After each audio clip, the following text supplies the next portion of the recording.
Christopher Nolan. Some people regard him as one of the best filmmakers ever. Some people regard him as not that. I personally am split down the middle. I think he's a very, very talented filmmaker. I don't hold him to the heights as other people.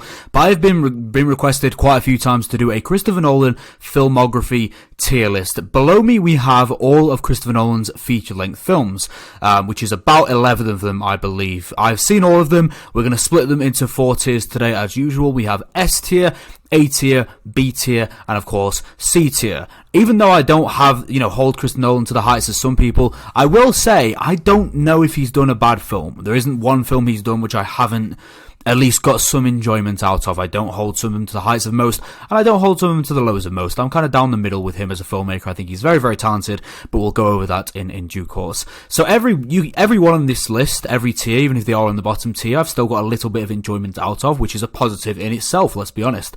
I don't know the order of the films below me. I don't know what order they're going to come in. Of course, I know the films, but I randomised the order, so I don't know exactly how I'm going to get and that sort of thing, so it makes it a little bit more exciting, so I didn't have it planned out beforehand. Without further ado, let's start putting these Nolan films into the tier list. First film we have, the following. Okay, so this is Christopher Nolan's directorial debut. I believe it came out in kind of the late 90s. It's okay. It's a decent narrative, not something you can really engage yourself into. I think it shows a lot in terms of colour contrast, in terms of composition. I think it's really well shot. I think that the kind of early signs of Christopher Nolan, this visual spectacle epic as a director we know are there. But it's not something to get particularly excited about. It's impressive how low budget it was, and it was, I believe, extremely low budget for the time. But, of course, it is going to go into the C tier of Christopher Nolan's films. It's good. It's fine, but it doesn't do anything revolutionary what we haven't seen. It's a solid, decent directorial debut, which you can't expect too much from, considering how low budget it was anyway. Going from a low budget film to a very much the opposite. The Dark Knight Rises, the final installment of the Dark Knight trilogy. Some people hold this trilogy to one of the best of all time, and I do understand the thought process behind this. Dark Knight Rises, I'm not huge on, I'll be honest. I think Dark Knight Rises has its positives and it has its negatives. I will say that Dark Knight Rises, I think it's an entertaining film, but is one that is full to the brim, bloated, and a little bit of a mess. I think the sequences in regards to the action aren't great, and it was a little bit of an unsatisfying end to the Dark Knight trilogy as we know it. But I will say, there is some really entertaining scenes. The opening shot is great, as much as everyone speaks about it, it is really good, and I quite like the ending as well. And I will say that Bane works, and there is some fight sequences which I thoroughly enjoyed, even though I thought they weren't the best choreographed or the best edited. But it is messy, it is convoluted, but I'm not going to sit here and say I don't get enjoyment out of it, because I do. The messiness of it does take it down a notch, compared to some of the other films we're going to have on this list. And this is just my opinion, of course, as usual. I'm going to put it B tier. When we get down to the end, we're going to order the tiers as well. So it might be lower end of B tier. You can probably expect that because I don't love it. But I still think it's a decent film. There's no doubt in my mind. Dunkirk. This is an interesting one. Let's get my Dunkirk review up. Okay. I like Dunkirk a lot. I like it a lot, I'll be honest. I think it's got a great use of characters, great use of a build of tension, and it is a technical marvel, one that was shot on you can watch it in a 70mm print. It looks incredible, and I think it's a really, really great film that showcases a good part of history, but, well, not a good part of history, but a vital part of history. But at the same time, I don't believe it had the emotional punch on me that maybe Nolan wanted it to have, and I think I know a lot of people who kind of felt the same way. It was kind of technically incredible, and it was this this incredible spectacle to look at, especially seeing it in the cinemas, and it did have some really, really good character work, so showing different perspectives, and convincing perspectives from the time period as well. And a really, really good cast, not to mention as well. I also think Harry Styles was okay. Okay, anyway. But it never really got me as emotionally invested as I wanted it to, I will say. I really like it, though. I'm not going to lie. I can't watch it. The soundtrack is amazing, of course. And the visuals are just incredible. I am going to put Dunkirk, I have it at 4. The prospect of danger is there. You kind of feel the tension the whole time. It's going to go high B tier for now. Oh, it's not letting me. I'm going to have to move that there. There we go. But it might go to a low A tier down the line. I'm going to see what... No, it's going to go A tier. It won't be the high end of A tier, I'm going to tell you that now, and it might get changed to a B tier down the line. Who knows? But we'll see. Inception. Inception. Okay. Inception is, again, what we've come to expect from Nolan, a visual spectacle. It looks incredible. It is a science fiction piece of work that will probably go down as timeless. It's very creative, very inventive, ambitious, big budget, great cast, and a complex story which not only warrants extra viewings, but also maybe requires extra viewings as well. I do think the characters are one-dimensional. The side characters more than anything. I do think they're a lot one-dimensional. I don't think the exposition is great, and I think the story could be worked on. I mean, who am I to talk? But that's just my kind of issues with it. But I think, in terms of a Nolan film, high end of A tier. It's a really, really great film. I'm going to lie, and also has one of the best scores I've ever heard. You just have to listen to Time. It's incredible. It is as good as everyone says it is. I think it's a high A tier. I think it's a really, really great film. I really do. What do we have next? Insomnia. So, I believe this is a direct remake from a Norwegian film, if I'm not mistaken. It's good. It's good fun. I like Al Pacino, I like Robin Williams. I don't think it's Al Pacino's best by any means, but I think even if you get him on his worst day, he tends to be pretty good. I think it's exciting. And I think it's surprisingly exciting as well, given how predictable I actually found it. I do think it's still exciting and still offers a good deal of suspense. It's nothing, it doesn't reinvent the wheel of kind of this thriller genre, but it's a solid entry. Where would I put this? I don't know whether it goes higher or lower than Rises. Put it a bit lower. I'll put it lower for now. It will go... does it go C tier? It'll go B tier. Lower end of B tier for now. I think I'll go with that. Interstellar.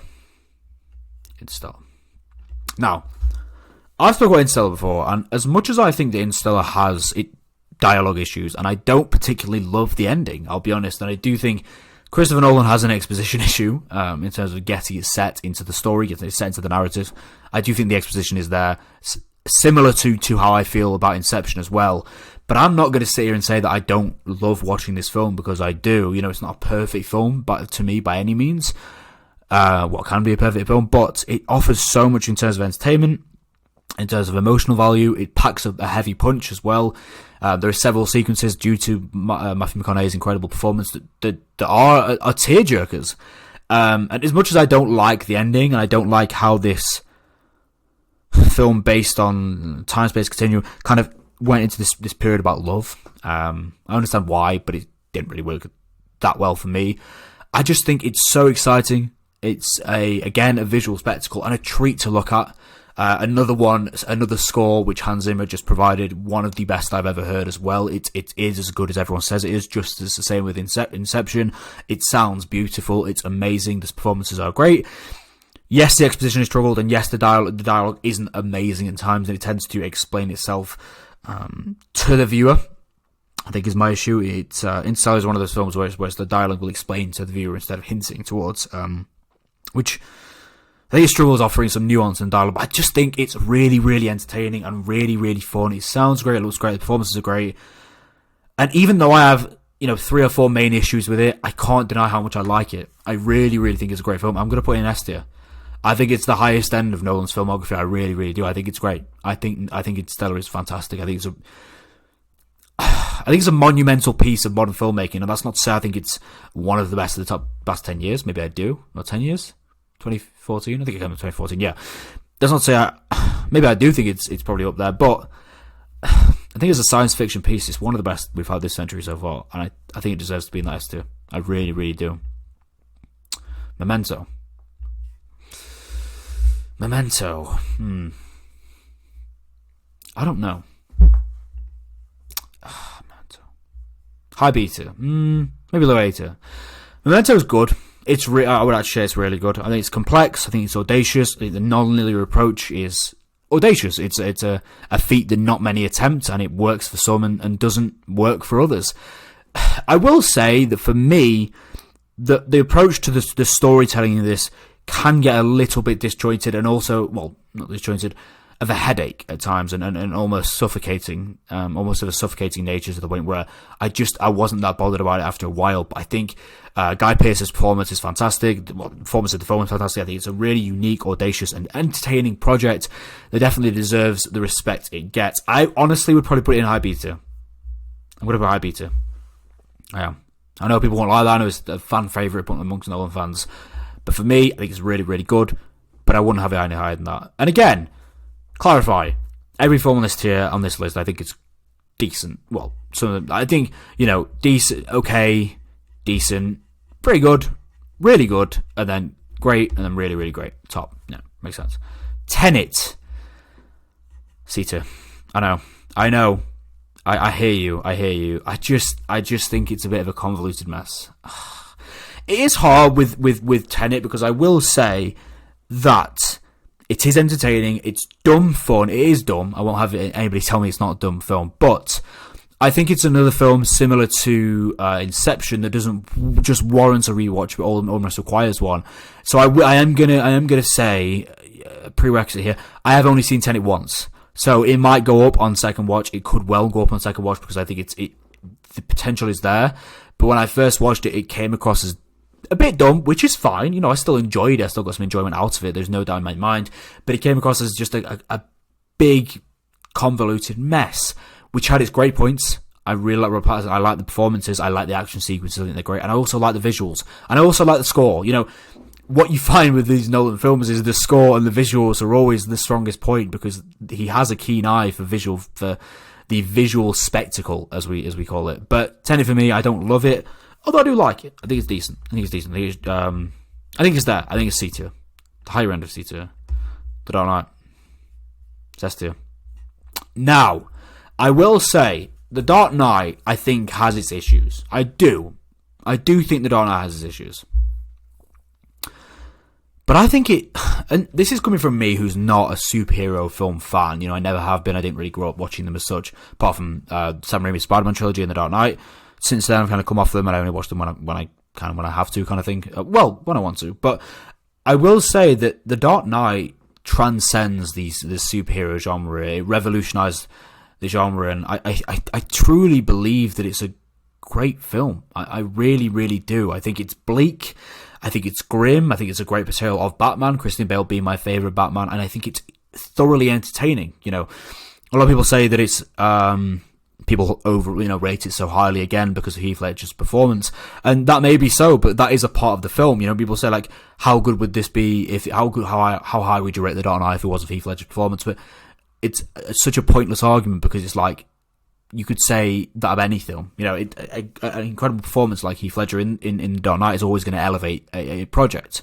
Incredible performances will always elevate projects they're in. There's no doubt about that. That's always going to happen. I think with The Dark Knight, it's just, yes, I do think the editing with the Dark Knight trilogy in particular, in terms of the action sequence, can be a little bit abrasive, can be a bit messy, and the films themselves can be a bit messy. Not to the extent of Rises, but I think The Dark Knight is right there. I think it's S tier. I will say there is some kind of, definitely some sort of internal bias. Any opinion is a bias, but I love The Dark Knight from young. I will always kind of love it. It's my Nolan film, such as many of you, and as much as I don't love his work, I just have a keen love for The Dark Knight. I probably always will, to be honest with you, because of just how damn fun it is. And I will never get tired of watching Heath Ledger's Joker. It transcends the limitations of a superhero project being the main thing here, which not many superhero films have been able to do, in my humble opinion. Especially if you look at the MCU and stuff like that. Batman Begins. I like Batman Begins. I do. A tier. I love Gotham in it. I love the looks. I know a lot of people have an issue with the set design overall. I personally don't have that issue. I think it pulled the Batman franchise off the ground. A stylistic nightmare. It's grim again. It's kind of drowned in more of a realistic nature, I guess, from as much as you possibly can from a superhero film. But I love Cillian Murphy. I do think the antagonist in the film as itself, the main antagonist, could have got a little bit more. It could have been used a little bit better, or maybe used a little bit more as well. But I think it offers a lot, and I think it's kind of pulled the Batman franchise off the ground. Again, I do have a little bit of issues with the editing. I think it's quite abrasive, and I think especially with, if you look back at some of the action sequences, particularly in Begins, they are quite poorly edited, and the sound mixing is a little bit bizarre. Same with Rises, but it's very entertaining. It pulled the Batman franchise off its ground. It's dark, it's grim, it's gritty, it's got some good antagonists, and I think it was a really, really good portrayal of Batman, and one that was needed after that amount of time as well, without a good portrayal of him. Final film. Prestige.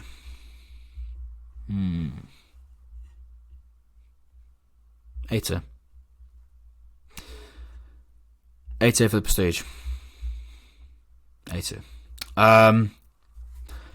Prestige is interesting. I think Prestige works very well as a mystery. I think that it has this kind of approach which is hard to replicate in terms of how it foreshadows the eventual plot twists on show. And I think it does that really well. In fact, no, I will go through this at the end. I'm going to make a switch. Actually, I've just thought about this. But I think The Prestige does a really, really good job of foreshadowing a plot twist, not in a blatant way. And kind of, you go through this film, whatever preconceived notions you have, it kind of throws something straight back at you. I think it's really, really impressive in itself. I do think it struggles with the dialogue at times, I will say, which again maybe is a me issue with Christopher Nolan. And every filmmaker is going to present dialogue in a different way, so this might just be a me issue overall with some of his projects. But saying that, I think it's very entertaining. I think Hugh Jackman, Scarlett Johansson, and Christian Bale massively elevated it, along with Michael Caine, Andy Serkis as well. And I think it looks great, and I think there's a lot you can kind of take from it, and I think it's very rewatchable as well. I think that's it. I am going to make a change, so I'm going to order this now for you. So we've got The Following, then we've got Tenet. I'm happy with those two in C2. This is the order now as well. Insomnia, Dark Knight Rises. I'm going to switch Dark Knight Rises. I'm going to switch Memento, and Batman Begins. Memento should be lower A tier for me.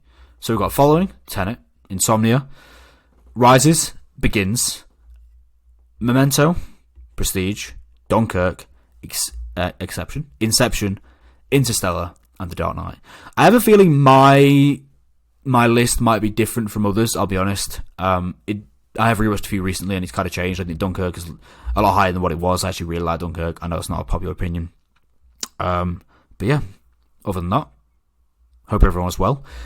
Drop a like, drop a sub if you've got this far. Let me know what you would change, more importantly. And other than that, I'll speak to you all soon.